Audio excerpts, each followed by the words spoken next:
Merci. En accueillant autour de la table Laetitia Vito. Laetitia est experte sur le futur du travail et dirige un cabinet qui s'appelle Cadre Noir. Ziryeb Marouf, qui est à la DRH d'Orange et qui est également président de l'Observatoire des réseaux sociaux d'entreprise. Et puis Vincent, qui est déjà arrivé. Vincent Klingbeil est un ancien avocat d'affaires qui est reconverti dans le web depuis une bonne vingtaine d'années et qui est également, et c'est à ce titre-là, de par son aspect d'observation, est également cofondateur d'une entreprise qui s'appelle Ametix. Il nous expliquera tout à l'heure ce dont il s'agit et ce que ça provoque, ce que ça fait. Laetitia, on va commencer par vous. J'en profite d'ailleurs pour vous donner deux informations. La première, c'est qu'au-delà du public qui est dans cette salle, nous sommes également relayés en streaming, donc il y a des gens derrière leurs écrans, d'où l'intérêt de brancher le micro d'ailleurs, donc j'essaierai de m'y tenir et d'appuyer sur le bon bouton. Et deuxièmement, vous pouvez, alors pour ceux qui sont dans la salle, évidemment poser vos questions quand on vous donnera les micros tout à l'heure, mais vous pouvez aussi au fil de l'eau les poser via le numéro suivant qui est le 06 08 25 77 65, si jamais vous avez peur que ça vous échappe. Voilà. Alors Laetitia, je reviens effectivement vers vous. Votre position aujourd'hui, parce que vous allez peut-être nous dire rapidement qui vous êtes un peu plus que je ne l'ai fait. Votre position aujourd'hui est une position à la fois impliquée dans le travail indépendant, je pense qu'on peut le définir comme ça, et aussi d'observation, de par l'exercice de vos conseils et de l'accompagnement des entreprises. Quelle tendance, justement, au travers de cette position, vous observez dans les entreprises que vous accompagnez ou les autres, dans ce développement d'hybridation entre, effectivement, ce qu'expliquait Pascal, les travailleurs ou les salariés en situation classique de CDI, CDD, et plutôt majoritairement CDI d'ailleurs en France aujourd'hui, et ces freelance. Alors je ne sais pas s'il faut les appeler comme ça d'ailleurs, vous allez nous le dire. Donc qu'est-ce qui se passe? Est-ce que tout ça se développe? Est-ce que ça se développe de manière uniforme en France et en Europe ou ailleurs? Et puis qu'est-ce que ça questionne effectivement sur les métiers et sur la manière peut-être de s'organiser dans les entreprises? Merci pour cette invitation, Sylvie. Je suis ravie de parler des sujets sur lesquels je travaille régulièrement maintenant depuis près de 5 ans.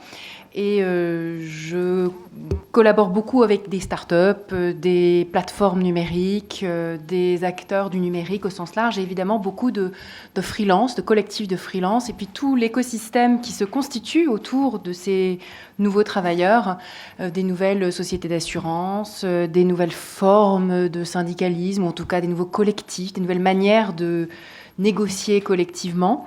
Et c'est dans cet environnement-là que j'aime beaucoup avoir cette activité de prendre du recul et puis d'écrire et d'observer. Donc je suis plus une observatrice qu'une actrice très active qui fait des choses de ses mains, à part tenir un stylo.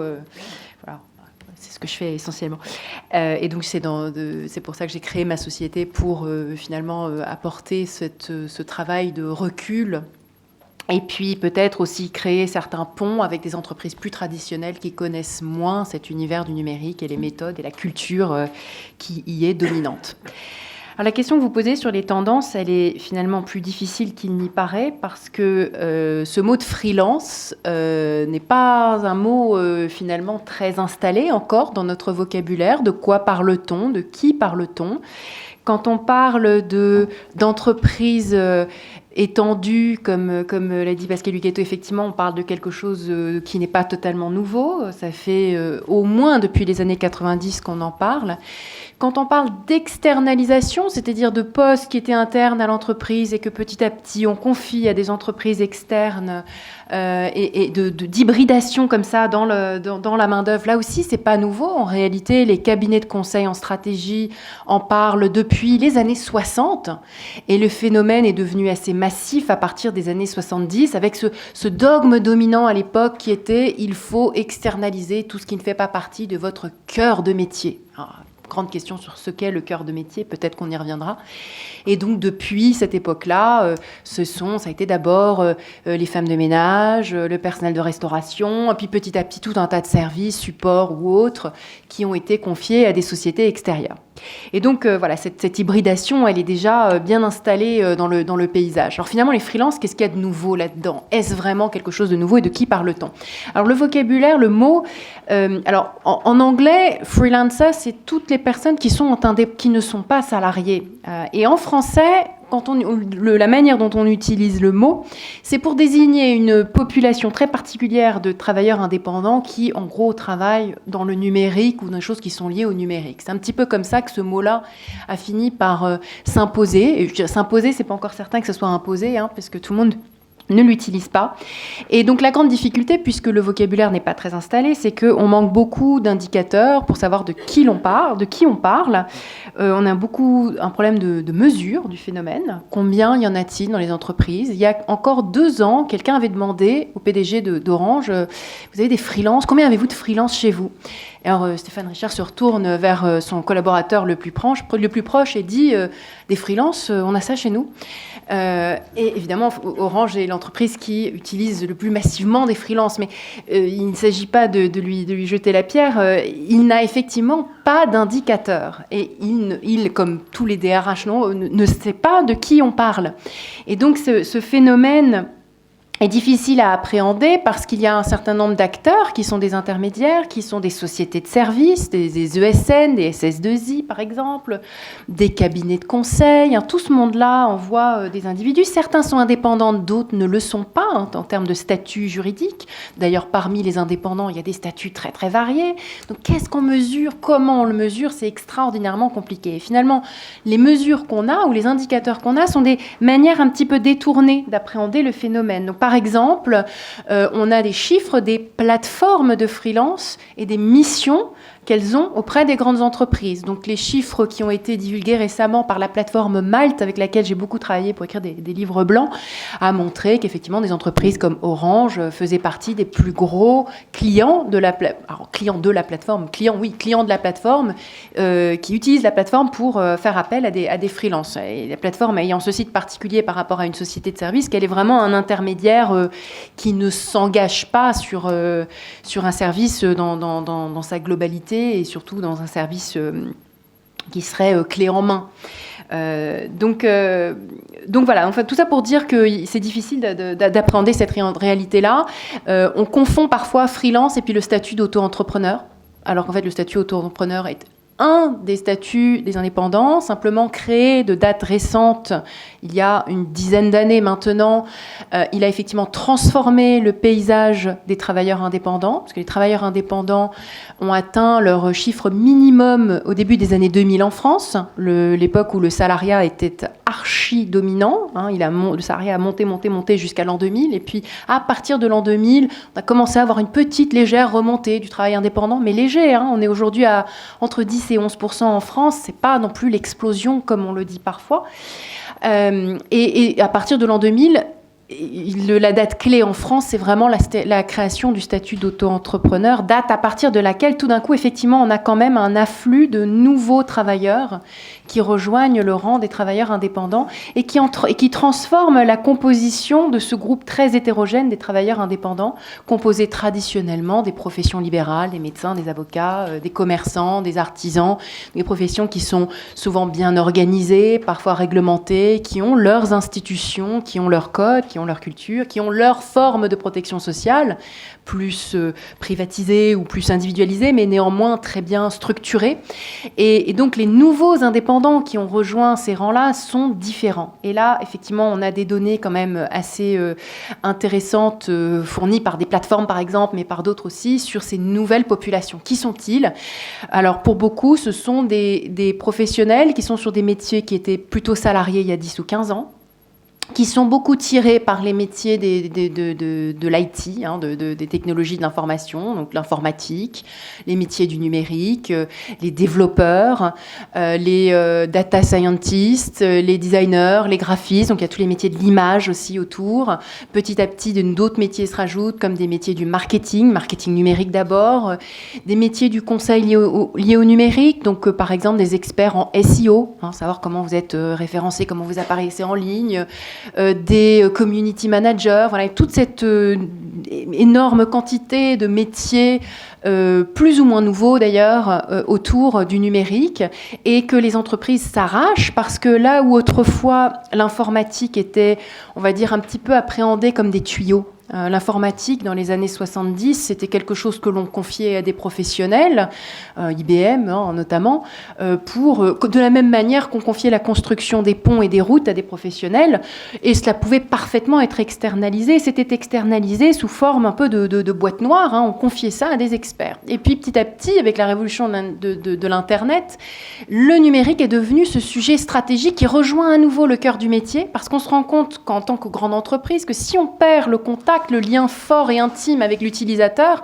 on risque de se faire marginaliser dans la chaîne de valeur par des nouveaux entrants, par toutes ces entreprises numériques qui mangent des marchés les uns après les autres. Et on se dit, bon sang, il faut que j'ai cette compétence en interne, il faut que je sois capable d'animer une communauté, d'exister en ligne, d'interagir directement avec mes utilisateurs, de créer des nouvelles applications, des interfaces qui me permettent de garder la main sur là où se crée la valeur. Et sinon, comme les hôtels, je vais me faire marginaliser par des nouveaux acteurs comme Booking qui vont me prendre des marges, et petit à petit, je ne serai qu'un prestataire et je vais perdre de ma pertinence d'entreprise. Laetitia, justement, si on se centre sur ces nouveaux travailleurs indépendants que vous décrivez, qui petit à petit viennent enrichir les équipes des entreprises donc salariées, qu'est-ce que ça transforme, qu'est-ce que ça dit de l'envie peut-être de nouvelles générations de travailler de cette manière-là? Et puis pour reprendre ce qu'évoquait Pascal tout à l'heure en termes d'agilité, qu'est-ce que ça transforme ou pas d'ailleurs dans la manière de s'organiser de l'entreprise, dans la manière de produire et peut-être dans sa culture? Oui. Alors, c'est vrai que les changements culturels, ils ont été, en fait, on ne s'en rend pas forcément compte, ils ont été considérables et ils ont vraiment été tirés par cette population en particulier de ces pionniers de l'informatique, ces premiers freelances qui ont inventé l'open source. L'open source, à la fois en tant que culture et puis de méthode, a absolument influencé toutes les entreprises. Donc des plateformes comme GitHub qui ont, on peut le dire, inventé la notion même de travail collaboratif, inventé les outils et le concept du télétravail réel et possible. Tout ça, ce sont des transformations en fait absolument considérables qui aujourd'hui influencent toutes les manières de travailler et tous les projets. Et elles ont été tirées, elles ont été apportées par ces premiers freelances qui ont créé des premiers espaces de coworking à Berlin au milieu des années 90, qui ont créé des nouveaux outils. Pensez évidemment au fameux Google Drive, qui est finalement un des premiers outils collaboratifs qu'on utilise aujourd'hui. Il date que de 2012, mais les briques, elles ont été constituées à la fin des années 2000, et puis les produits ont commencé à se généraliser et à être utilisés par d'autres métiers. Et donc, consciemment ou inconsciemment, les entreprises sentent bien que ce sont ces freelances-là qui sont dépositaires à la fois de ces cultures et de ces nouvelles méthodes de travail. On a beaucoup parlé d'agilité tout à l'heure, c'est aussi le travail collaboratif, l'open source, cette idée que plusieurs personnes disséminées de manière asynchrone peuvent apporter des briques différentes pour construire ensemble un projet, une cathédrale, un programme informatique, peu importe, une application, que sais-je. Donc il y a quand même cette prise de conscience, effectivement, je pense, qui est de plus en plus grande, que les freelances, et notamment dans l'informatique, sont des pollinisateurs du changement dans les entreprises. Pendant longtemps, on a pensé qu'il fallait un consultant ou une consultante en transformation pour venir apporter, et ça reste encore un énorme marché. pendant un temps, on a pensé aussi qu'il fallait sortir les cadres de l'entreprise pour qu'ils aillent s'imprégner d'autres cultures. On les a envoyés travailler dans des incubateurs, dans des espaces de coworking, etc. Donc on les a envoyés à l'extérieur pour qu'ils viennent s'en imprégner. Et puis je dirais que dans un troisième temps, on s'est rendu compte finalement en apportant à l'intérieur des équipes des personnes qui ne sont pas tout à fait comme les salariés, mais pas non plus tout à fait comme des prestataires d'une entreprise extérieure. Eh bien, on a apporté à l'intérieur de l'organisation beaucoup de changements. Et donc, cette idée de pollinisation, elle me plaît assez parce qu'elle est assez réelle, et notamment en termes d'adoption de nouveaux outils ou de nouvelles méthodes, c'est quelque chose qui fonctionne effectivement beaucoup comme ça. C'est-à-dire, finalement, voilà, quelqu'un qui arrive dans une équipe et qui dit « mais pourquoi est-ce que vous n'utilisez pas tel outil ?» Mais il y a encore quelques années, tout d'un coup, comme ça, les directions d'innovation des grands groupes se sont mises à utiliser Slack avant que les outils collaboratifs ne soient aussi courants qu'aujourd'hui. Et donc, voilà, petit à petit, en fait, ça s'est fait souvent de cette manière-là, cette transformation en termes de méthode et de culture. Alors, vous venez de sortir un ouvrage qui s'appelle « Du labeur à l'ouvrage », justement. Est-ce que vous projetez sur les 10 ou 20 ans qui viennent, et est-ce que vous imaginez une transformation profonde du travail et de la relation au travail d'une part et de l'organisation du travail dans les entreprises, on va les appeler comme ça, ou pas, et est-ce que ça va concerner plutôt certains types de métiers, vous venez d'en décrire un certain nombre, ou ça va vraiment irriguer toute la société? Alors, pour l'instant, ça concerne surtout certains types de métiers. Mais la grande thèse de mon livre, c'est de dire que, en fait, la subordination, la fameuse subordination, et puis la division du travail, typique de l'organisation scientifique du travail héritée de l'ère industrielle, eh bien, elles avaient pour contrepartie un agrégat d'avantages multiples assez irrésistibles, qui était évidemment le salaire, mais aussi une représentation syndicale très forte, un pouvoir de négociation, un bon partage de la valeur, une retraite, une assurance santé, l'accès au crédit bancaire, donc l'accès au logement, l'identité politique qui allait avec des syndicats puissants, la promesse d'un enrichissement futur avec un pouvoir de négociation fort, et puis cette ascension sociale, type caractéristique des 30 Glorieuses. Tout ça rendait finalement le travail aliénant des grandes organisations, la subordination, le patron désagréable, et puis le travail répétitif, absolument acceptable. Et ce qui s'est passé depuis quelques décennies, c'est que le travail tel qu'on l'a connu n'a pas fondamentalement changé. C'est-à-dire qu'on a toujours, évidemment, il a changé à la marge, mais on a toujours globalement beaucoup de divisions du travail, et puis, ou en tout cas une organisation scientifique, et puis on a toujours la subordination, et puis les managers plus ou moins difficiles à supporter. Et du coup, ces deux éléments-là sont rendus beaucoup moins acceptables parce que l'agrégat, lui, a commencé à pas forcément disparaître, mais se désagréger petit à petit. Protection sociale un peu mise en péril, retraite génération après génération un peu moins bonne, stabilité économique terminée, promesse de l'emploi à vie terminée depuis les années 90 et la financiarisation de l'économie. Toutes sortes de choses comme ça qui ont commencé à disparaître. On pouvait être salarié, mais ne pas avoir accès au logement parce que les prix de l'immobilier ont explosé, par exemple, et qu'il y a une densification dans certaines zones. Donc finalement, faute de cet agrégat, faute des contreparties qui étaient caractéristiques du XXe siècle, eh bien, on questionne beaucoup plus les deux éléments du contrat que sont la division du travail et la subordination. Pourquoi accepter l'un et l'autre? Pourquoi accepter l'aliénation, l'ennui et la subordination, faute de ces contreparties? Et c'est ça l'idée, de dire qu'on va davantage vers un contrat d'ouvrage qui a le malheur d'être plus individuel que collectif, là où le contrat de labeur était collectif. Donc il y a des nouvelles formes collectives à réinventer. Le problème du contrat de labeur, c'est qu'il est individuel. Du contrat d'ouvrage, pardon. Mais le contrat d'ouvrage, l'idée, c'est de dire que finalement, chaque personne va recomposer les différents éléments de cet agrégat, mais éventuellement en refusant la subordination ou la division du travail. Mais finalement, ce que vous dites, c'est effectivement un travail qui est plutôt, enfin une approche qui est plutôt individuelle que collective. Oui. Donc pour l'ouvrage versus le labeur, c'est peut-être finalement une très belle opportunité pour une nouvelle forme de syndicalisme. Exactement, qui reste encore complètement à inventer, parce que pour l'instant, ce qu'on voit, c'est que le contrat d'ouvrage profite formidablement bien à ces quelques privilégiés qui ont des compétences qui sont très demandées sur le marché, un développeur Python, un data scientist ou un designer UX qui est très coté et qui a des belles recommandations de ses clients, va s'en sortir extraordinairement bien, choisir d'être indépendant pour avoir des revenus meilleurs, parce qu'on peut avoir plusieurs clients, parce que du coup on peut aussi monter ses prix petit à petit. Ça va lui permettre de choisir ses missions, de ne pas, contrairement à un salarié d'une société de service, être envoyé à un endroit ou à un autre sans avoir de mot à dire et être envoyé chez des clients dont on n'aime pas le travail ou l'environnement de travail.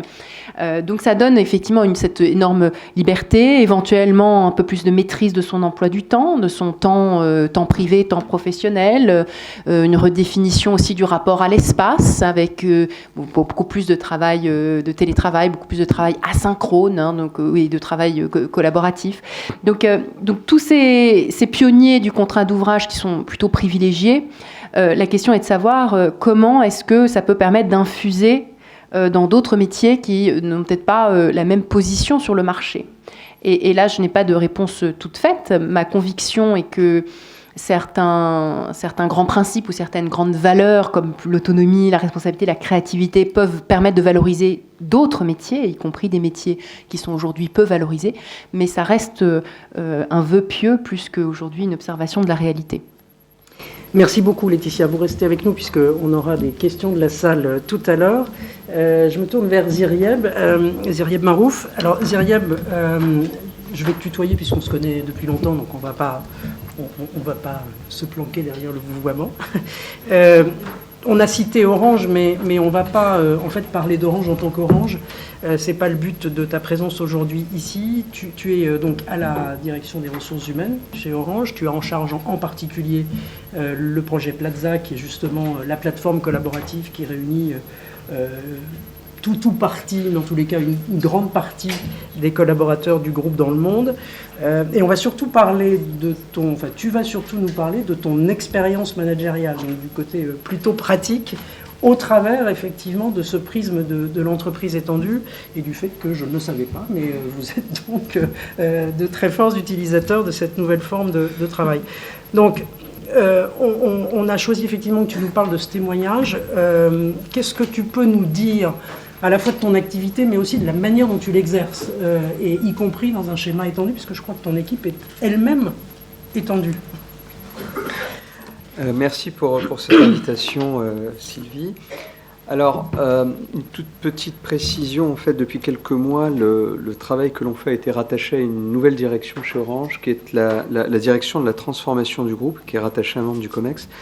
Et donc, nous ne sommes plus aux ressources humaines, même si finalement, à l'origine de ces travaux de plateforme collaborative, les ressources humaines étaient au lead, sponsorisant ce type de pratique, considérant que finalement, comme l'a très bien illustré Laetitia, je trouve, le vrai sujet n'est pas tant une problématique informatique, mais plutôt une nouvelle manière de travailler ensemble, ce qui est éminemment un sujet de ressources humaines, me semble-t-il, en tout cas, ou de management, si ce n'est pas un sujet RH. Alors, en effet, on s'occupe avec mon équipe de porter un certain nombre de sujets de transformation digitale interne, et le plus emblématique d'entre eux est cette plateforme dite Plaza, qui permet de réunir l'ensemble des salariés qui le veulent à travers le monde. Alors, ça représente à peu près 150 000 profils créés et à peu près 75 000 utilisateurs actifs et réguliers. Et puis, ces utilisateurs sont en provenance de l'ensemble des pays qui composent le groupe Orange à travers le monde. Et en effet, aujourd'hui, je voulais plutôt vous parler de mon équipe et de mon expérience managériale. L'idée, c'est d'avoir un retour d'expérience terrain, pratique, concret, un peu moins théorique que ce que je peux faire d'habitude, mais vraiment pour prendre la mesure de cette expérience. Alors, l'équipe que j'ai pour s'occuper de tous ces projets, elle est composée à peu près d'une vingtaine de personnes. Ces 20 personnes, en fait, 12 d'entre eux sont des salariés d'Orange. Les autres sont soit des alternants, des apprentis, soit des consultants en régie, soit pour certains d'entre eux des freelances, en tout cas dans la définition francophone qu'a évoquée Laetitia, c'est-à-dire des personnes qui détiennent une certaine expertise et qui sont leurs propres commerciaux, entre guillemets, puisqu'ils ne sont pas, dans notre cas, portés par une structure de portage telle que Malte, par exemple, mais plutôt des gens qui contractualisent directement avec l'entreprise de par leur savoir-faire et notre besoin. Alors cette équipe, donc d'une vingtaine de personnes, elle est extrêmement diverse. Elle est diverse par la nature des contrats, on l'a vu, elle est diverse par l'âge, puisque ça va à peu près de 20 ans pour les alternants jusqu'à 61 ans pour les cadres qui dirigent l'entreprise. Elle est diverse également par les métiers. On s'occupe de sujets très techniques, mais on s'occupe aussi de change management et d'accompagnement des pays. On fait du management interculturel aussi, donc on va de la technologie à l'accompagnement au changement.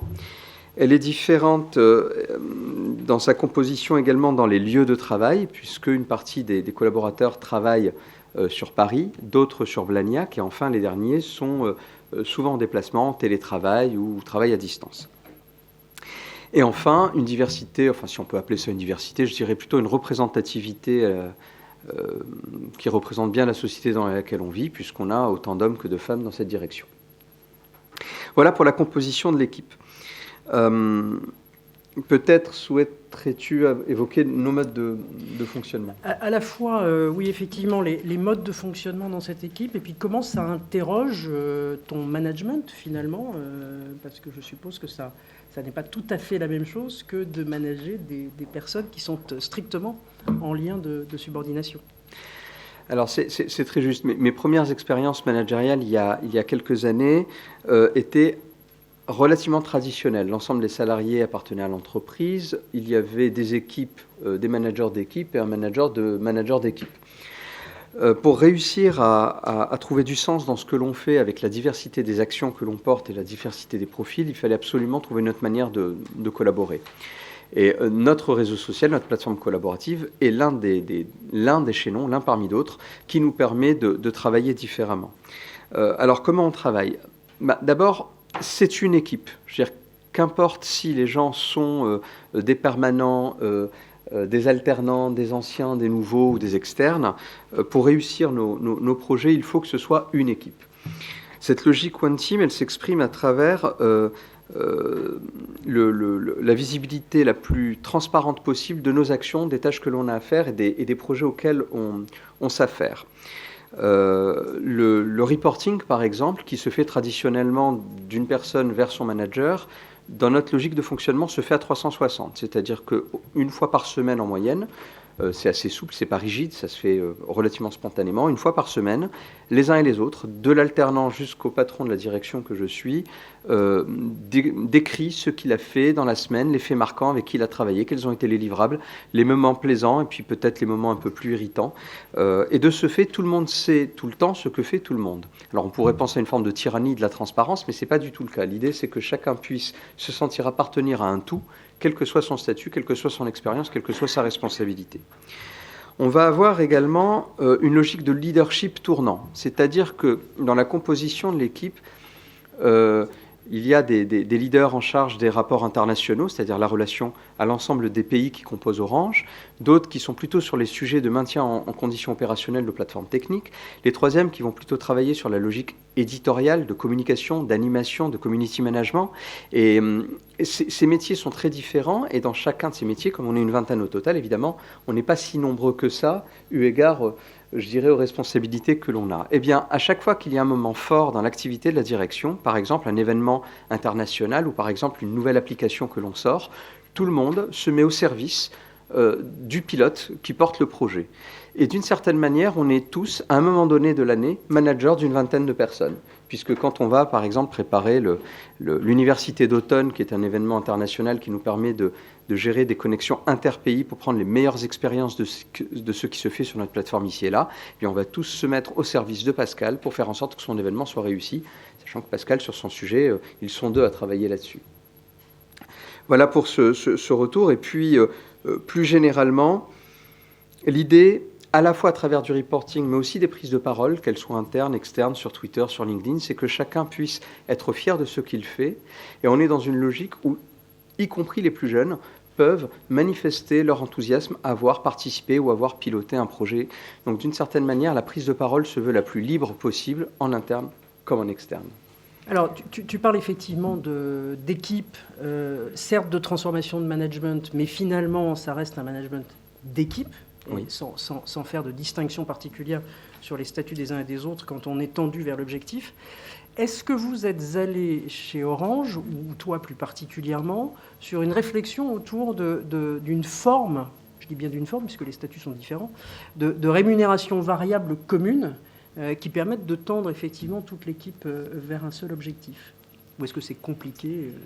Alors, oui et non. Oui, parce que globalement, dans la manière dont la part variable est constituée chez Orange, et ça ce n'est pas de mon fait, il y a une part de cette part variable qui est liée au résultat de l'entreprise globalement, une part qui est liée à la réussite de l'entité concernée, et une part qui est plutôt individuelle dans la négociation que tu vas avoir avec ton manager sur un certain nombre de choses à réaliser.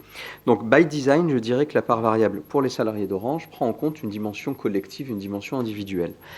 La question que tu poses est un peu plus délicate quand il s'agit d'externes ou quand il s'agit d'alternants. Les alternants n'ont pas de part variable de par la nature de leur contrat à durée limitée.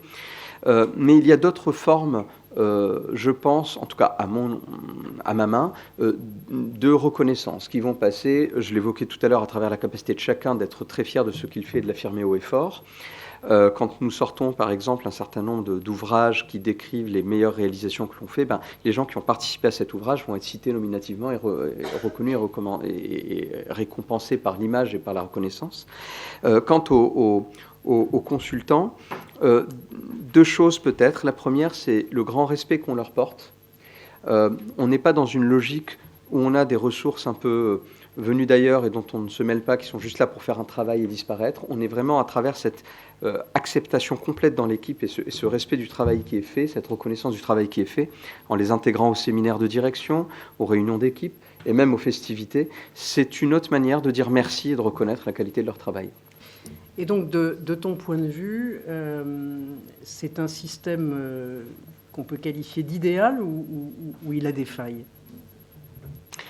Alors, a priori, c'est vraiment génial. Parce que, très clairement, d'abord, j'ai une équipe absolument extraordinaire dans toute sa composition. Les travaux que l'on mène sont passionnants. Les résultats sont au rendez-vous. On a à peu près réussi tout ce qu'on a opéré. Donc de ce point de vue-là, la fraîcheur, la créativité, la diversité des profils, tout ça est extrêmement, extrêmement positif. Si je devais être un petit peu critique et prendre un peu de recul, je dirais qu'on devrait avoir la même fraîcheur, la même diversité, les mêmes manières de fonctionner sans pour autant être contraint, parce qu'on est contraint, de faire appel à des externes. La réalité, c'est que, de mon point de vue, toutes ces grandes entreprises, et Pascal l'a très bien évoqué lors de son introduction, sont face à une révolution gigantesque. Ils sont remis en question dans leur monopole, dans leur statut, dans leur posture de grands colosses au pied d'argile, et sont contraints de diminuer les lignes budgétaires, de diminuer les ressources. Et donc, c'est contraint que nous sommes obligés d'aller chercher des ressources à l'extérieur. Donc ça, c'est un premier point. J'aimerais l'illustrer, tiens, par exemple, par la manière dont on recrute nos alternants. Je trouve que c'est vraiment un indicateur fort. Quand on recrute nos alternants, alors moi j'ai à peu près 4 apprentis, 2 sur Blagnac et 2 sur Paris. On les recrute chaque année. Et le recrutement qu'ils ont est un recrutement qui est digne d'un poste de cadre sup. Ils vont avoir au moins 3 entretiens. Ces entretiens vont se faire en français, en anglais, en espagnol. On va aller chercher des compétences littéraires fortes parce que nous avons besoin de community managers et de gens qui savent écrire, animer. Mais on va chercher des littéraires qui ont des capacités numériques très avancées, parce qu'on a besoin de geeks qui sont capables de comprendre les applications, qui sont capables de comprendre les logiques collaboratives, qui sont capables de mettre les mains dans le cambouis. Et en fait, on fait ça parce qu'on a besoin de Top Gun, alors qu'en théorie, on va chercher des alternants, c'est-à-dire des gens qui sont là pour apprendre. Alors évidemment, ça fait des profils extraordinaires, ils apprennent beaucoup à notre contact, mais des fois, je me dis, mais l'exigence que l'on met est telle qu'il ne s'agit pas juste d'être dans une approche solidaire, d'intégrer des nouveaux, des petits jeunes et de leur offrir leur première porte d'accès au monde de l'entreprise. Ce n'est pas que ça, c'est ça, mais c'est surtout et aussi le fait d'avoir les bonnes ressources pour faire le travail dans l'entreprise. Ça me questionne. On aura l'occasion de poursuivre ce questionnement, effectivement, dans la partie questions avec la salle. Je me tourne maintenant vers Vincent Klinbel. je ne vais pas te représenter, mais tu en diras quelques mots, parce que je crois que tu es aussi en transformation toi-même. Effectivement, tu as co-créé et tu présidais, ou tu présides encore, tu vas nous le dire, une société qui s'appelle Ametix. Tu vas nous décrire les activités d'Ametix, mais il se trouve qu'Ametix est à l'œuvre dans cette mise à disposition, effectivement, de ressources et de talents sous une forme un peu différente de ce qu'on a l'habitude, effectivement, d'avoir. Qu'est-ce que tu constates, en complément de ce qui a pu être dit, et comment effectivement, Ametix arrive à transformer les entreprises, ou pas, avec lesquelles elle œuvre? Alors, effectivement, beaucoup de sujets. Donc, pour me présenter rapidement, moi, je suis un ancien avocat d'affaires reconverti dans le web. J'ai monté plusieurs startups. Puis, j'ai monté Ametix, une société de conseil spécialisée dans la transformation digitale, qui a eu une très forte croissance. On est passé de 0 à 500 collaborateurs en 6 ans. Et puis, nous avons revendu notre société au groupe La Poste. C'est comme ça qu'on s'est rencontrés avec Sylvie. Et maintenant, là, je lance maintenant un fonds d'investissement pour investir justement dans des sociétés innovantes. Il y a énormément de sujets sur le rapport salarié-freelance avec l'entreprise. Nous, à Ametix, on avait 50% de nos collaborateurs, dont on avait 300 salariés et 300 freelance. Donc, on a vraiment vu la différence entre ces deux typologies de profils. Et il y a beaucoup de questions dont j'aimerais débattre avec vous aujourd'hui. Et j'aimerais le faire sans langue de bois, avec plusieurs questions de savoir pourquoi est-ce qu'un salarié décide de devenir freelance. Pourquoi une entreprise fait appel à de la sous-traitance et fait appel à des freelances, et pourquoi une ESN fait appel aussi à des freelances pour répondre aux besoins des grands comptes. Ensuite, on pourra voir ensemble les avantages et les inconvénients de chacun des statuts pour l'entreprise et pour le collaborateur. Et ensuite, on pourra voir comment une entreprise et quels sont les outils d'aide à la décision pour arbitrer entre embaucher quelqu'un en interne, prendre un freelance, prendre une société externe. Dans quel cas est-ce qu'il est plus adapté de faire un choix plutôt que l'autre? Ensuite, il y a comment fidéliser ces collaborateurs, ces freelances, puisqu'ils n'ont pas de contrat de travail, donc ils n'ont pas d'engagement, ils ont parfois dans les contrats de prestation de services un préavis d'1 mois, mais rarement plus. Donc comment faire pour les fidéliser? Et voilà, donc je voudrais échanger avec vous sur tous ces sujets, sans langue de bois, parce que moi je vais vous donner des raisons pour lesquelles je suis convaincu pour certains grands comptes, pourquoi est-ce qu'ils utilisent la sous-traitance. Pas toujours des bonnes raisons, même si on va aussi parler des bonnes raisons. Alors pour le salarié, pourquoi un salarié dans le digital décide de devenir freelance? Aujourd'hui, la transformation digitale des entreprises, c'est la priorité numéro 1 de tout le CAC 40, de toutes les ETI, de toutes les PME et de toutes les TPE. Dans de nombreux secteurs, soit on réussit sa transformation digitale, soit on ne peut pas survivre. Si on prend l'exemple de l'entreprise La Poste, le courrier est en déclin de 8% par an. Et je ne pense pas que les gens vont arrêter d'envoyer des emails et vont se remettre à envoyer du courrier. Donc soit on réussit notre transformation digitale, soit, alors la chance du groupe La Poste, ce ne sera pas à court terme, mais soit à moyen, à long terme, en tout cas à 10-15 ans, il faut absolument passer sur le numérique. On prend l'exemple de la grande distrib, quand on est en face d'Amazon et qu'on s'appelle Carrefour, on a plutôt intérêt à se mettre au digital rapidement. Si on prend l'exemple des médias, que ce soit Le Monde, Le Figaro, ils sont tous passés à des offres digitales avec des abonnements premium. Alors, pourquoi pourquoi le salarié décide de devenir freelance? Aujourd'hui, selon un rapport de la Commission européenne, il y a 80 000 postes vacants en IT, en digital, sur l'année dernière, et ça va faire que s'accentuer. Donc il y a une énorme pénurie de profils. Aujourd'hui, quand on veut recruter un expert du digital, alors soit les experts de l'acquisition de trafic, de l'activation, du référal, du revenu, des traffic managers, des community managers, des social media managers, des chief cannibalization officers, tous ces nouveaux métiers qui arrivent, les yield managers, tous ces nouveaux métiers, quand on veut les embaucher, ils ont en moyenne 1, 2, 3 offres. Et donc on se retrouve en position commerciale face à eux pour les convaincre de rejoindre notre entreprise plutôt qu'une autre. Là, on a parlé de tous les métiers du web marketing. Si on parle des profils IT, les développeurs, sur certains langages, sur certains frameworks, ils ont 5 offres. Et donc, il faut absolument se battre pour les avoir. Et donc, eux, ils ont aussi conscience de ça. Et la seule raison pour laquelle ils pourraient se dire « je ne vais pas passer freelance », c'est s'ils ont un taux d'activité en dessous de 70%. Aujourd'hui, ils ont des taux d'activité, c'est-à-dire ils peuvent se vendre 300% ou 400%. Un développeur, il pourrait avoir un développeur Angular JS, il peut avoir 10 offres. Donc du coup, la principale raison pour moi, du côté du freelance ou du travailleur indépendant, c'est qu'il va pouvoir gagner entre 30 et 40% de plus en étant indépendant à partir du moment où il a un taux d'activité supérieur à 70%. Comme son taux d'activité aujourd'hui est garanti de par la pénurie de profil, pour lui c'est un no-brainer, il se dit je vais le faire. En plus, alors là, on a dit on ne faisait pas langue de bois. Ils montent leur société, ils mettent des frais sur leur société, leur ordi, leur resto, tout ça, et finalement, ils gagnent encore plus. Alors là, j'éteins le micro. Parfois, ils sont au chômage en parallèle, donc voilà, je remets le micro. Du coup, c'est vrai que pour eux, c'est un no-brainer de passer du statut de salarié à freelance, sachant que là, je parle des freelances qui sont en régie temps plein chez le client. Effectivement, ils peuvent en plus travailler de chez eux et avoir plusieurs clients. Par exemple, un expert en acquisition de trafic, il peut avoir 10 clients dont il gère les campagnes, il va mutualiser beaucoup de choses et du coup, il va pouvoir travailler sur 3-4 clients en même temps. Du côté des entreprises, alors là, il y a plus de mauvaises raisons pour lesquelles ils font appel à la sous-traitance. Et vraiment, je me permets de le dire. La première raison, mais qui devrait être la seule raison, c'est de se dire on veut faire appel à un expert. Et comme on n'a pas d'expert en interne et qu'on est sur un marché ultra pénurique, on va faire appel à un expert freelance, à un expert analytics, un expert en acquisition de trafic qui maîtrise le display, le search, l'emailing, tous les leviers du web marketing. Ça devrait être l'unique raison, et d'ailleurs, ça devrait être la même raison pour laquelle ils font appel à des sociétés de services, à des ESN. Pour moi, il y a d'autres raisons pour lesquelles les entreprises font appel. Les raisons, c'est ils peuvent plus recruter, et donc là, ils disent c'est pas du recrutement, puisqu'on fait appel, c'est du conseil, mais dans les faits, le freelance, il a de 9h à 18h, il fait la même chose que le salarié je précise bien, quand il est en assistance technique temps plein, voilà, il est dans les mêmes équipes, tout ça. Donc ça, c'est une mauvaise raison pour laquelle ils font. Ça peut être aussi des raisons de budget. Ils n'ont plus de budget recrutement de ça. Ils vont dire, là, c'est du budget marketing. On n'est pas en train de recruter quelqu'un. On utilise notre budget marketing mais dans les faits, mis à part le fait que le freelance, il paye plus cher la cantine et que normalement, il n'est pas censé être invité dans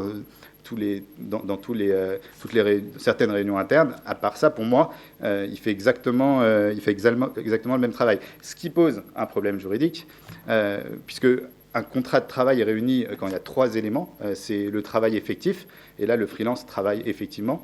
Quand il y a une rémunération, donc là, il est quand même payé sur facture. Et après, ce qui doit être discuté, c'est le lien de subordination. Mais dans les faits, pour moi, le freelance aujourd'hui, dans de nombreuses entreprises, il est subordonné, il travaille, il a des horaires précises, il a des comptes à rendre. Donc les éléments sont réunis. Donc là, pour les entreprises, alors ça pose un problème parce qu'ils ne veulent pas de requalification en contrat de travail. Et pour les ESN, c'est l'inverse. Les ESN préfèrent qu'ils soient en CDI puisque la marge est 2 fois supérieure sur un salarié que sur un freelance. En moyenne, une ESN marche à 40% sur un salarié. Là, elle va marger qu'à 20% sur un freelance. Donc s'il y avait une requalification, l'ESN serait très contente, elle attend que ça. Donc voilà, moi je vous dis, j'essaye de parler de manière transparente pour vous donner vraiment mon sentiment sur les freelances. Après, sinon, il y a beaucoup d'avantages pour l'entreprise d'avoir recours à la sous-traitance, que ce soit en ESN ou que ce soit via des freelances. Je vois 4 types d'avantages. Un, et on a dit que ça devrait être le principal, c'est l'expertise, parce qu'effectivement, on va chercher vraiment, En fait, un consultant, c'est pas quelqu'un qu'on doit faire monter en compétence. Il doit être directement opérationnel. On peut pas se dire, j'investis sur cette personne, dans 2 ans, il maîtrisera l'analytics, et comme ça, on aura un expert analytics en interne. Un consultant doit être opérationnel tout de suite. Donc, on achète de l'expertise rapidement. Ensuite, quand il y a des technos qui peuvent être obsolètes rapidement, parce que tout va très très vite dans le digital, on se dit plutôt que d'embaucher 50 développeurs sur du Flash, alors que Flash c'est plus du tout à la mode et tout, on va avoir recours à de la prestation externe. Comme ça, si tout d'un coup c'est plus la techno à la mode, on n'a pas 50 ruptures conventionnelles à négocier. L'autre point que je vois qui est assez important pour avoir recours à la sous-traitance, c'est se dire il y a une énorme pénurie de profils et donc, par exemple, une ESN saura mieux sourcer. Il y a tout un process de recrutement préalable qui a été fait quand une ESN me présente un candidat. Donc là, on a vu j'ai vu côté entreprise, maintenant côté talent, côté freelance. quels sont les inconvénients et les avantages. L'avantage, c'est que si le taux d'activité est supérieur à 70%, il gagnera mieux. L'avantage, c'est qu'il peut travailler sur plusieurs projets en même temps s'il décide de le faire voilà, de chez lui. Les inconvénients, c'est que souvent, il y a des experts techniques qui sont très bons techniquement, mais qui sont très mauvais commercialement. Et donc, du coup, ils perdent une partie de leur marge en étant eux-mêmes sous-traitants, soit d'un autre freelance, soit d'une société de service qui, elle, a une énorme équipe commerciale et peut leur apporter. Et comme je disais, elle va prendre un markup de 20 points. Donc, il y a deux types de freelance. Il y a les freelances qui sont très bons commercialement et qui arrivent à signer en direct Orange.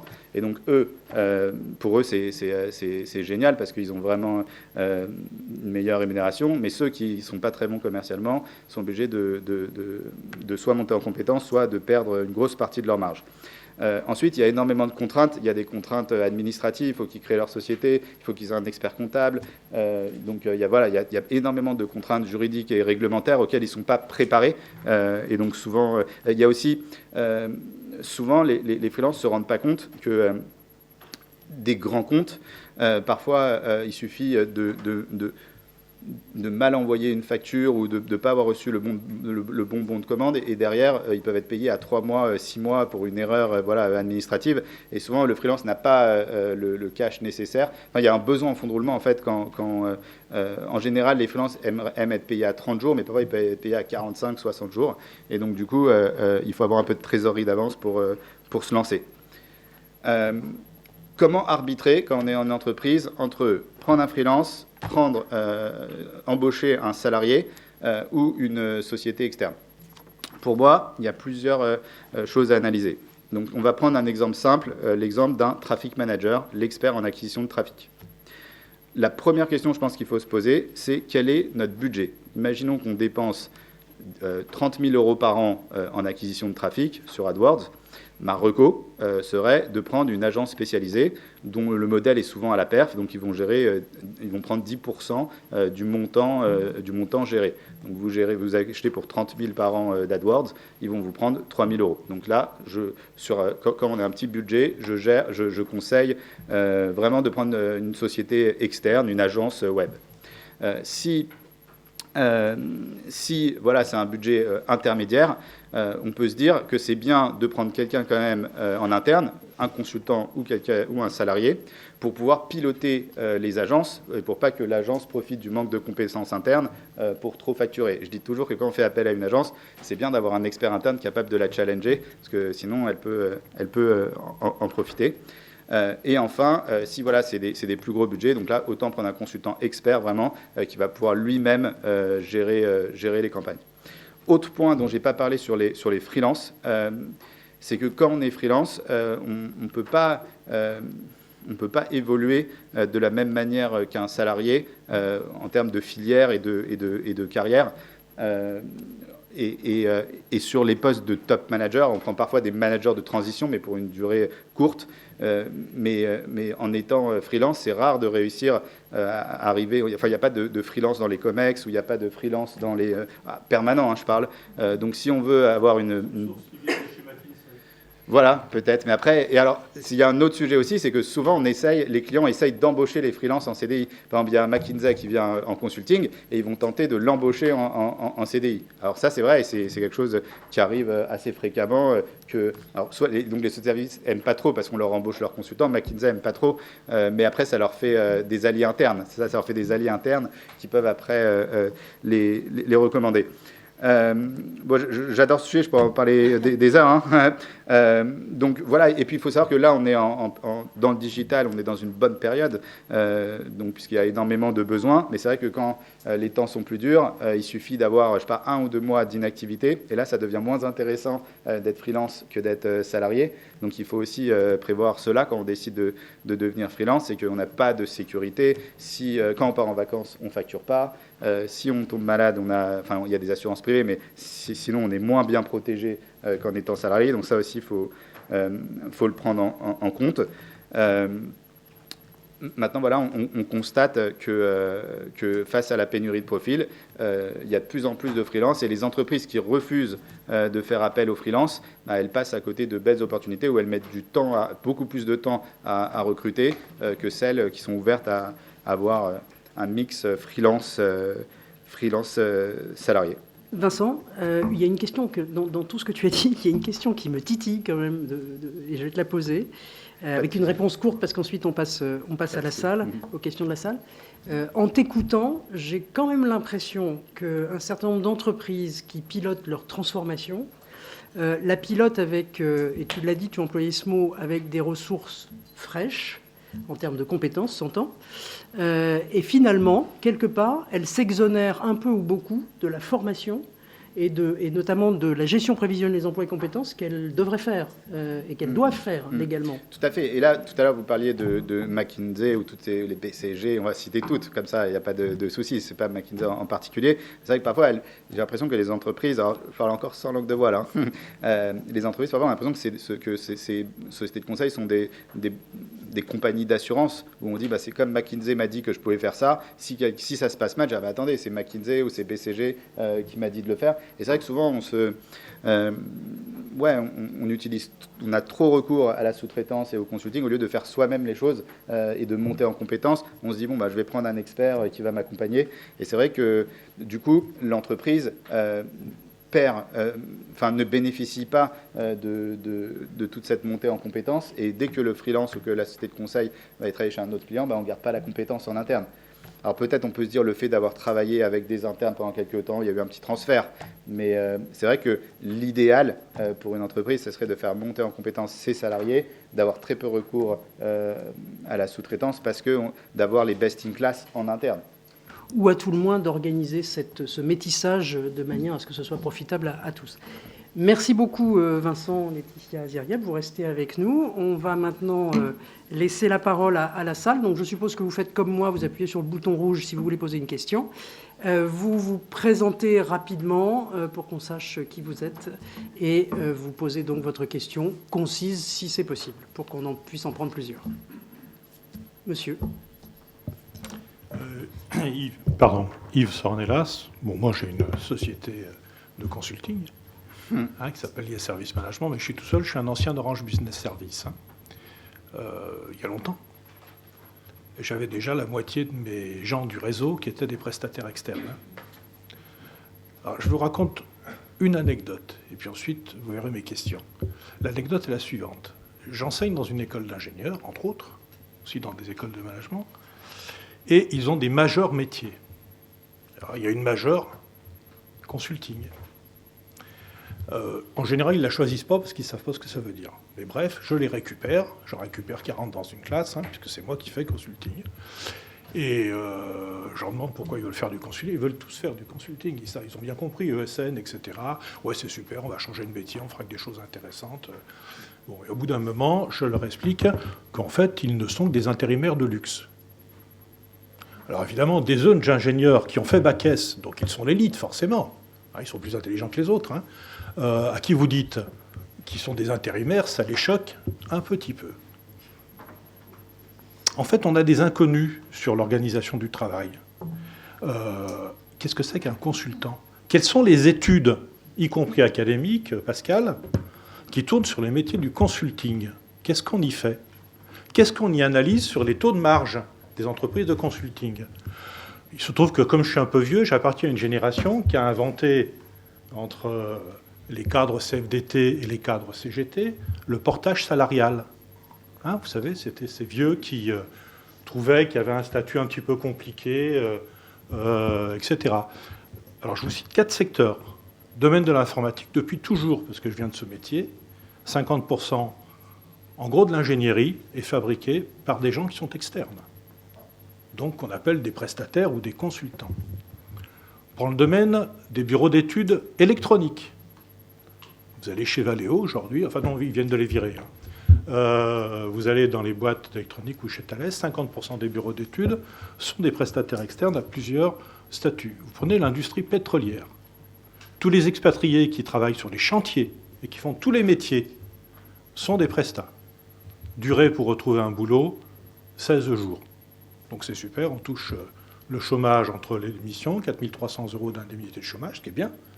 Et, enfin, Pôle emploi hésite à les payer, hein, parce que comme ils payent pour les autres, c'est dommage de leur donner quand même ce qu'ils méritent. Hein. Et puis, vous avez tous ces métiers qui tournent autour de l'organisation ou de la conduite du changement. Qu'est-ce que c'est que la conduite du changement? Je vous demande, Sylvie, de vous lever et de mettre sur la table et de toucher vos pieds en gardant les genoux droits. Ça va pas le faire tout de suite. Voilà. Voilà. Donc la conduite du changement, ça se résume à je vais pouvoir toucher mes pieds, mais si possible en un mois. Par contre, si j'ai entraîné les gens à faire de l'exercice tout le temps, ils vont réussir à toucher leurs pieds. Ça s'appelle un modèle managérial. Donc de quoi on parle? Est-ce qu'on parle de modèle organisationnel? Parce que ce que je viens de parler, c'est d'ingénierie globale ou de chaîne de production, de manière générale.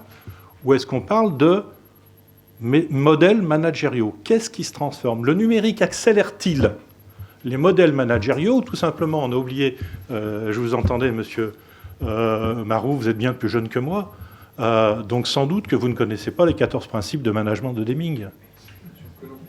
1931.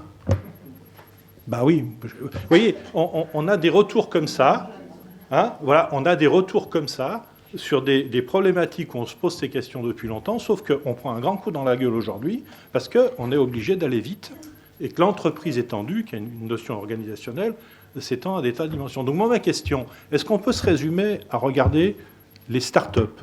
Est-ce qu'on peut se résumer à causer du monde du numérique? Ou est-ce qu'il faut regarder comment, profondément, tant l'organisation que les besoins de compétences, que vous disiez, Sylvie, se transforment, et que pour réussir, il faut les accompagner avec des typologies de managers qui ressembleraient sans doute plus à M. Marouf qu'à moi, à ma génération.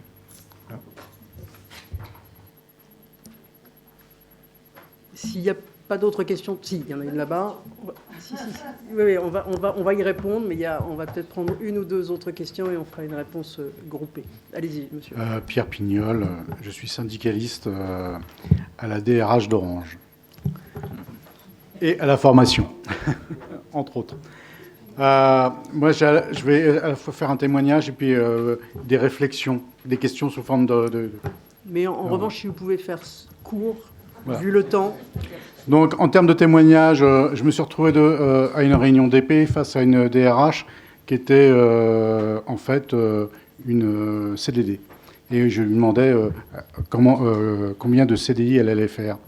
J'ai appris après qu'elle était CDD et elle en était à son 7e contrat au sein de l'entreprise, mais qui ont été modifiés régulièrement. Ça, c'est dans ces pratiques qui arrivent. Voilà. Ensuite, un autre témoignage, c'est un neveu qui est sorti designer. Il a commencé à être freelance. Ensuite, il a trouvé un CDD grâce à une prestation de freelance. Ensuite, il a eu un CDI. Et maintenant, il est bien content avec ses petits garçons et d'avoir un CDI qui stabilise un peu son emploi. Voilà. Voilà les deux témoignages. Ensuite, mes questionnements, c'est... oui, maintenant, on a signé un accord numérique au sein d'Orange qui parle du bouleversement des pratiques de travail, donc le travail collaboratif, qu'est-ce que ça pouvait changer. Et on s'est beaucoup questionné quel est notre rôle en tant que collaborateur, les espaces aussi de travail, parce que ça peut jouer sur les espaces de travail, la configuration géographique des plateaux de travail. Est-ce qu'on reste dans le bureau? Est-ce qu'on fait des espaces cloisonnés? Est-ce qu'on ouvre ou on ferme? Comment on articule les choses? Et puis, on s'est posé aussi des questions sur est-ce que le manager il est parmi nous? Est-ce qu'il reste chez lui, dans son bureau? Est-ce que nous, en tant que collaborateurs, ça nous dérange d'avoir notre manager dans notre plateau? Est-ce qu'on n'a pas une sensation de surveillance? Est-ce qu'on peut avoir des espaces pour s'isoler, vie privée, vie professionnelle? Comment on articule les choses, même dans le travail? Et puis, on s'est posé la question sur moi, en tant que syndicaliste, mais sur la distribution de la valeur. On a qui s'appelle un détaché d'une entreprise qui vient chez nous pendant 2 ans. entreprise Magellan qui vient faire de l'expertise et soutenir les équipes.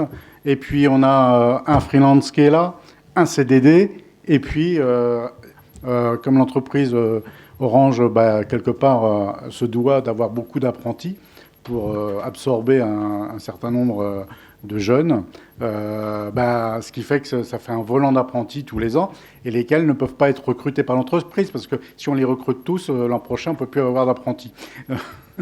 Donc voilà, donc la question du syndicalisme, c'est comment on est là, comment on peut défendre les gens. Alors, il y a certains prestataires qui peuvent voter aux élections, puisqu'ils peuvent décider à un moment donné d'être votants. Mais à part ça, sur la redistribution de valeur, on est sec. D'autant plus que l'entreprise, chez le groupe Orange, elle cherche à jouer sur différentes conventions collectives. On a une partie qu'on est en train de déployer sur le Syntec, parce que le Syntec est mieux disant que la CCNT. Et ensuite, j'ai mon collègue qui travaille à Orange Business Services, et lui, il dit, moi, mes recrutements, ils sont en Pologne, ils sont en Roumanie, ils sont en Moldavie. Voilà. Donc, on est confronté, en tant que syndicaliste, au sein d'une entreprise française, groupe international, à toutes ces questions, et on n'a pas de réponse pour l'instant. On va essayer d'en donner, en tous les cas, partiel. Il y avait une main qui s'était levée là-bas, voilà. Oui, Annie Chamla-Lafay, je travaillais dans la fonction publique d'État. Je suis aujourd'hui retraitée. J'étais responsable de la formation des cadres de Bercy, cadres supérieurs et dirigeants au management. Et j'ai participé au bouquin Chef DT4, travailler, manager sans se renier. Donc les questions de management m'ont toujours beaucoup intéressée. Ma question s'adresse à M. Marouf. Elle va tout à fait dans le même sens que la première intervention. Quand je vous écoute, je pense que ça doit être bien de travailler dans votre équipe, mais je vois mal la différence que vous auriez, vous, dans votre management, si c'était une équipe de salariés. Pourquoi je ne vois pas en quoi, à part la contrainte peut-être de moderniser son management, sinon, qu'est-ce qui caractérise le fait que ce soit des freelances et des apprentis? Ça m'a échappé. Merci. La question étant directe, je vais pouvoir, pour celle-là, y répondre de manière succincte. Les autres nécessiteront d'en débattre un peu plus peut-être de manière collégiale.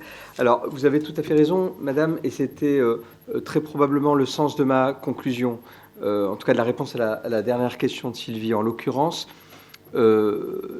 ces modes de management qui se doivent d'évoluer et qui génèrent du bien-être et de la valeur n'ont rien à voir avec le statut des personnes. Ils n'ont à voir uniquement avec le respect des personnes, quelle que soit leur origine contractuelle ou leur durée de vie dans l'entreprise. C'est simplement le rapport à l'autre. Et sur ce point-là, ça sera peut-être juste une petite passerelle avec le point de monsieur ex-Orange Business Service. En fait, le numérique, de mon point de vue, a bousculé le rapport au temps, le rapport à l'espace et le rapport à l'autre, le rapport de subordination. Il a bousculé le rapport au temps puisqu'on peut travailler de manière asynchrone. Il a bousculé le rapport au lieu puisqu'on peut travailler à distance, on peut travailler dans différents endroits. Et il bouscule le rapport à l'autre puisque d'une certaine manière, on est à la recherche peut-être plus de sens, d'avoir son mot à dire, de choisir son travail, de participer aux tâches, etc. Et de ce fait, on bouscule basiquement les trois règles qui constituent le droit du travail, le contrat de travail, puisqu'il est basé sur une unité de temps, de lieu. On travaille 35 heures, on est affecté à tel site et on reporte à monsieur ou madame un tel en tant que manager. Donc pour moi, le mouvement, il est plus dans la transformation fondamentale du rapport à l'autre. Voilà, quelle que soit son origine au sens contractuel ou d'âge, voilà. Mais je suis complètement en phase avec vous, madame. Alors, Laetitia, peut-être répondre à la partie de la question sur, effectivement, ça ne concerne pas que tel ou tel secteur, en particulier les startups, etc., mais plus largement, en étant assez conclusive. Et puis, comment ça transforme, effectivement, rapidement aussi, modèle managérial. Est-ce que c'est modèle managérial, modèle d'organisation? Et puis, je pense que la question de la valeur, ce sera peut-être plus pour toi, Vincent, juste après, du partage de la valeur. Oui, alors c'est intéressant cette question sur le consulting, parce qu'en fait, le mot consultant est effectivement devenu une sorte de tarte à la crème qui recouvre en fait énormément de métiers très différents. On est consultant en tout, en fait. Et c'est d'ailleurs symptomatique de nouveaux entrants sur le marché, pour qui la casquette consultant est quand même bien pratique, bien commode. D'ailleurs, même moi, je l'utilise parfois, alors qu'en fait, je n'ai rien d'une consultante, je vais vous dire la vérité. Mais parfois, faute de pouvoir dire en un mot ce que je fais, le fait que de temps en temps, effectivement, je travaille avec des entreprises, mais je suis aussi un peu dans mon coin, enfin bref, oui, je suis une consultante. Et donc, je pense que c'est finalement un mot qui révèle une tendance forte. C'est d'ailleurs souvent une reconversion de cadres dont la carrière, à un moment, s'essouffle, s'arrête, ou qui perdent leur emploi, qui, n'étant pas dans la tranche 25-35 ans, avec 6 ans d'expérience et exactement dans le bon domaine, etc., se retrouvent soit trop chers, soit avec des compétences qui correspondent pas tout à fait aux besoins du marché, etc., et qui se disent, somme toute, ma foi, je vais me lancer en tant que consultant indépendant. Et c'est une vraie tendance, et c'est pour ça que parmi les freelances, alors ils se disent consultants, ils se disent pas freelance. Hein. Donc, en fait, les consultants, c'est les freelances plus vieux. Et c'est intéressant parce qu'on voit que bien que derrière le mot, finalement, il y a tout un imaginaire qu'on trimballe avec soi. Et en réalité, quand on regarde ces nouveaux indépendants, ils ne sont pas si jeunes que ça. Hein. Ils n'ont pas tous 25 ans. Sur Malte, la moyenne est au-dessus de 30 ans. Et Malte, pourtant, c'est très informatique. C'est beaucoup de l'informatique, donc ça abaisse la moyenne d'âge. Je vais me reculer un peu. Mais voilà, donc je pense que je voulais juste rebondir sur cette histoire de consultants qui révèle qu'en fait, il y a beaucoup d'autres secteurs et d'autres métiers qui le rejoignent. Et voilà, le consultant, c'est le freelance plus vieux. Le deuxième sujet sur lequel je voulais réagir, c'était celui par rapport aux espaces de travail, que je trouvais assez intéressant, et parce que le sujet des espaces de travail recouvre un nombre incroyable de, pardon l'expression, de bullshit, et masque en fait une réalité très très forte qui est aussi une conséquence de la révolution numérique, l'une des conséquences qui est en fait la transformation simplement du rapport à la densité et du coût de l'immobilier. Donc la révolution numérique a eu pour effet une prime à la densité, au cluster de talents et une augmentation spectaculaire des prix de l'immobilier dans certaines zones très denses où se jouent des effets de réseau puissants. Et donc, voilà, dans certains coins de la région parisienne, vous avez des prix de l'immobilier qui ont augmenté de manière constante et spectaculaire en très peu de temps. Idem dans d'autres grandes villes, New York, Londres, etc. Et la conséquence pour les entreprises, et toutes les entreprises font face à ça, c'est des coûts de l'immobilier spectaculaires et donc la nécessité de repenser le bureau. Et en repensant le bureau, simplement parce qu'il faut optimiser l'espace qui a un coût plus fort, eh bien, on a mis beaucoup de décoration derrière. On a dit, on va être beaucoup plus branché, on va faire des espaces tellement plus cool et on va créer de la sérendipité. Les gens, en se rencontrant comme ça, pof, ils vont avoir des idées géniales, ils vont se mettre à collaborer. En ouvrant l'espace, on va tout révolutionner, on va changer l'organisation comme ça. Évidemment, ça ne se passe pas comme ça, parce que le bureau, en fait, notre espace de travail, est le reflet d'une organisation et d'une culture. Et ce n'est pas la transformation de l'espace qui transforme la culture, il faut commencer par la culture.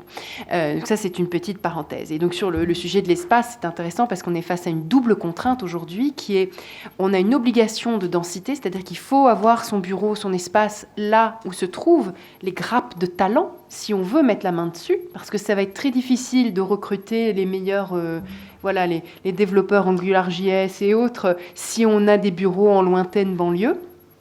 Et que du coup, on n'arrive pas à attirer les talents qui sont en général dans les centres urbains denses. Donc, on a une obligation de centralité et des coûts de l'immobilier puissants. Et du coup, ça aboutit à un éclatement de l'espace. Il faut l'ouvrir, il faut faire de l'open space, que l'open space permet de maximiser l'espace, d'avoir plus de gens dans un espace plus réduit. Et on est obligé de le combiner avec du télétravail, parce que sinon, c'est insupportable. Les conditions de travail sont dégradées en réalité. Donc en le combinant avec plus de souplesse, plus de flexibilité, plus de télétravail, on permet à la fois de collaborer avec différents types de travailleurs et d'optimiser l'espace de manière beaucoup plus intelligente. Et ça, c'est une révolution très profonde.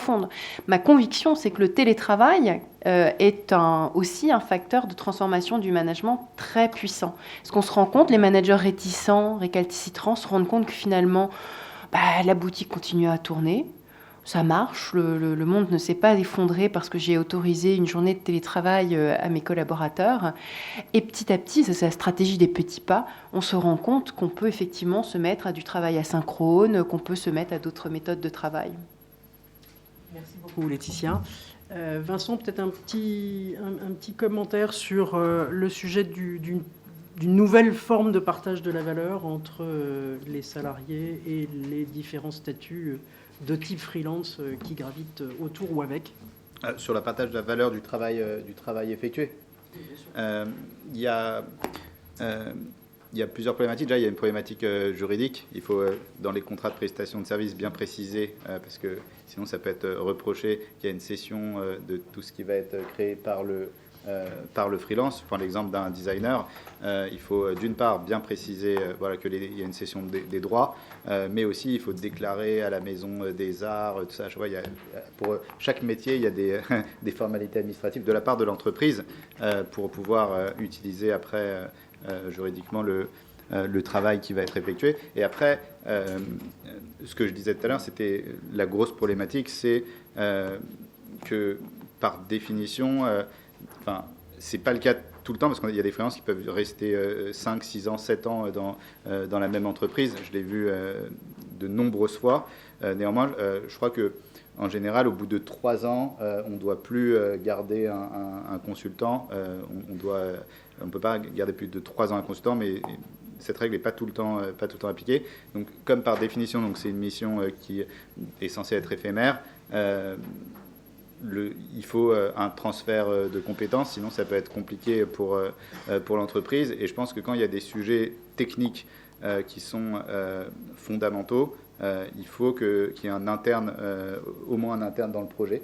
Parce que je parle de la partie IT, si le développeur n'a pas bien documenté, ou n'a pas bien commenté son code, n'a pas rédigé de cahier des charges techniques, fonctionnels, de modèles conceptuels de données, il part du jour au lendemain, ce qui peut être le cas d'un freelance parce qu'il a trouvé une mission où on le payait mieux, ou s'il ne s'entend pas avec le manager, lui c'est vrai que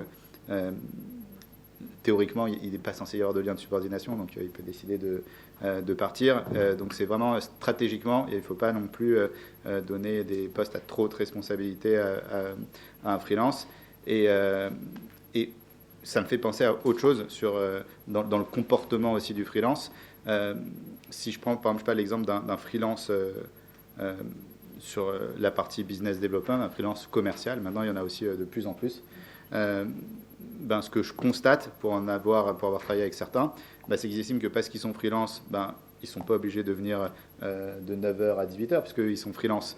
Donc du coup, ils vont arriver à 10h, et si on leur dit « mais pourquoi tu arrives aujourd'hui à 11h30 ?» Je suis freelance.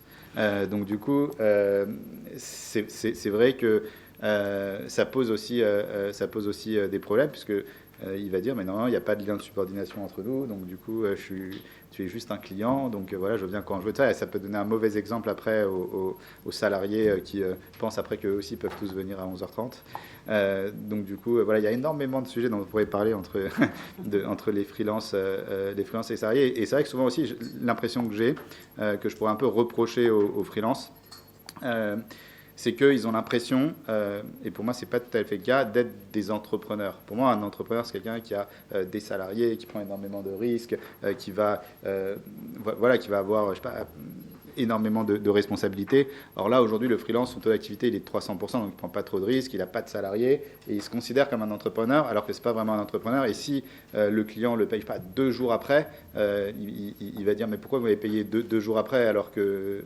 tu n'étais pas salarié ?» Nous, par exemple, nos clients peuvent nous payer 2-3 jours après, et c'est pas... ils veulent tous les avantages des salariés sans avoir les inconvénients d'être entrepreneur. Donc, on en reparlera d'ailleurs dans la deuxième table ronde. Merci beaucoup Vincent, merci Laetitia, merci Ziryab. Et effectivement, alors ce que je vous propose, c'est qu'on garde les questions pour la table ronde suivante, parce qu'on va continuer à parler de ces sujets et faire une petite pause si on veut respecter le timing. Merci beaucoup. Merci.